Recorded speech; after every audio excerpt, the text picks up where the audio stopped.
प्रदेश में जो निवेश आ रहा है इसका परिणाम है कि हमने लाखों नौजवानों को नौकरी उनके गांव और उनके घर में देने में सफलता प्राप्त की है।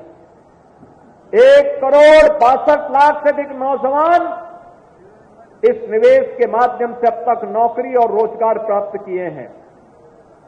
स्वरोजगार के लिए वन डिस्ट्रिक्ट वन प्रोडक्ट की योजना, विश्वकर्मा श्रम सम्मान और पीएम विश्वकर्मा की योजना, पीएम स्वनिधि की योजना, पीएम रोजगार की योजना जैसी तमाम योजनाओं के साथ ही प्रधानमंत्री मुद्रा योजना ने भी आर्थिक स्वावलंबन का मार्ग प्रशस्त किया है। और इन्हीं कार्यक्रमों की श्रृंखला में प्रदेश सरकार ने 6.5 लाख नौजवानों को सरकारी नौकरी देने में भी सफलता प्राप्त की है। आज मैं आपके सामने एक खुशखबरी और लेके आने आया हूं। अभी 23, 24, 25 और फिर 30 और 31 अगस्त को पुलिस भर्ती की प्रक्रिया हमारी आगे बढ़ रही है, जिसमें 60,000 से अधिक नौजवानों को हम भर्ती करने वाले हैं। ये 60,000 जो भर्ती होने वाली है, इतनी बड़ी भर्ती उत्तर प्रदेश के इतिहास में कभी नहीं हुई। और इस भर्ती के साथ एक और चीज जुड़ रही है कि 20% सीटें इसमें ऐसी होंगी जिसमें केवल बेटियां भर्ती होंगी और उनकी भर्ती के लिए हम लोगों ने एक व्यवस्था बनाई है। मैंने कल भी कहा था, ये बेटियां इसलिए भर्ती कर रहे हैं जो सड़क और चौराहे पर किसी अन्य जगहों पर महिलाओं के साथ छेड़छाड़ करने वाले, बेटियों के साथ छेड़छाड़ करने वाले सौदों को भी ठिकाना लगाने का काम ये बेटियां कर सकें, इसके लिए हम उन्हें पुलिस की भर्ती में प्राथमिकता के साथ आगे बढ़ाने का काम कर रहे हैं।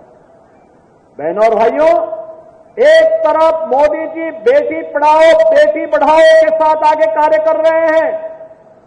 मोदी जी ने नारी सशक्तिकरण बंधन अधिनियम के माध्यम से देश की संसद में और प्रदेशों की विधानसभाओं के लिए सुनिश्चित किया है कि उन्हें भी संसद में और विधानसभाओं में जाने का अधिकार मिलना चाहिए। देश की नई संसद का कोई अधिनियम पहला पारित हुआ तो मातृशक्ति के लिए समर्पित नारी बंधन शक्ति अभिनंदन का एक कार्यक्रम विधेयक था, नारी शक्ति बंधन अधिनियम था, जिसके माध्यम से उन्हें संसद में और विधानसभाओं में 33% सीटों पर भी चुन करके जाने का अधिकार प्राप्त हुआ। और दूसरी तरफ वे लोग हैं, कल मैं देख रहा था समाजवादी पार्टी के नेता का बयान में पढ़ रहा था, वो बोल रहे हैं समर्थन कर रहे हैं उन दुष्कर्मियों का जिन्होंने कोलकाता के अंदर एक डॉक्टर के साथ सामूहिक दुष्कर्म करने वाले दुष्कर्मियों का समर्थन कर रहे हैं। तनिक तो शर्म करनी चाहिए। लेकिन बहनों और भाइयों, संस्कार कभी समाप्त नहीं होते। ये वही लोग हैं जो कहते थे दुष्कर्मियों के लिए कि लड़के हैं गलती कर देते हैं। सबसे पहले जब मेरिट से भर्ती पुलिस की हुई थी, उस समय जो परिणाम बना था वो पहले जो व्यवस्था थी आरक्षण की, उसके तहत बना था। पूरा रिजल्ट बना हुआ कोर्ट में रखा था, क्योंकि हमारी सरकार नहीं बनी समाजवादियों की और बीजेपी की सरकार आ गई। उस समय तक ये फैसला आ गया था कि जो पिछड़े और दलित के लोग हैं उनको अपनी कैटेगरी में रखना पड़ेगा, उस कैटेगरी से बाहर नहीं जा सकते हैं। हालांकि वो सुप्रीम कोर्ट का फैसला था, हालांकि मूल भावना जो आरक्षण की उसके खिलाफ थी। मूल भावना से खिलवाड़ लगातार भारतीय जनता पार्टी कर रही है। तो जो बच्चों का रिजल्ट घोषित हुआ था, वो पहले वाला जो रिजल्ट बना था जिसमें जनरल में भी बच्चे आए थे, बैकवर्ड और दलित, वो रिजल्ट बना था। 4 दिन बाद रिजल्ट बदल दिया बीजेपी की सरकार ने और उन्होंने कहा कि नई जो व्यवस्था सुप्रीम कोर्ट के माध्यम से आई है उसके माध्यम से रिजल्ट बनेगा।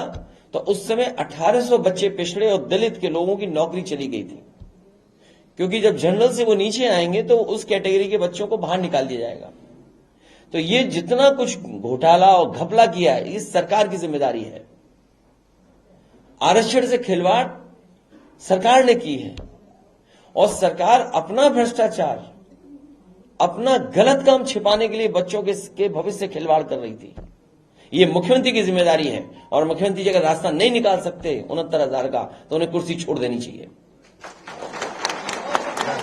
और क्योंकि उन्होंने न केवल पिछड़े दलितों के साथ खिलवाड़ की है, बल्कि जो बच्चे निकलेंगे उनके भविष्य के साथ भी खिलवाड़ की है उन्होंने।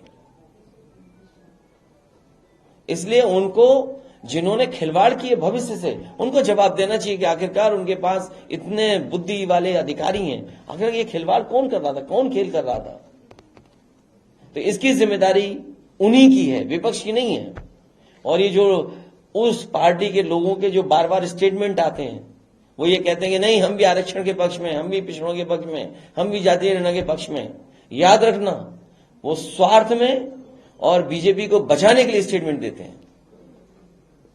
हम तो आपके माध्यम से अपील करेंगे, जितने पिछड़ रहे दलित भाई लोग हैं बीजेपी, वो सब छोड़ करके आ जाएं और पीडीए परिवार को बढ़ाएं।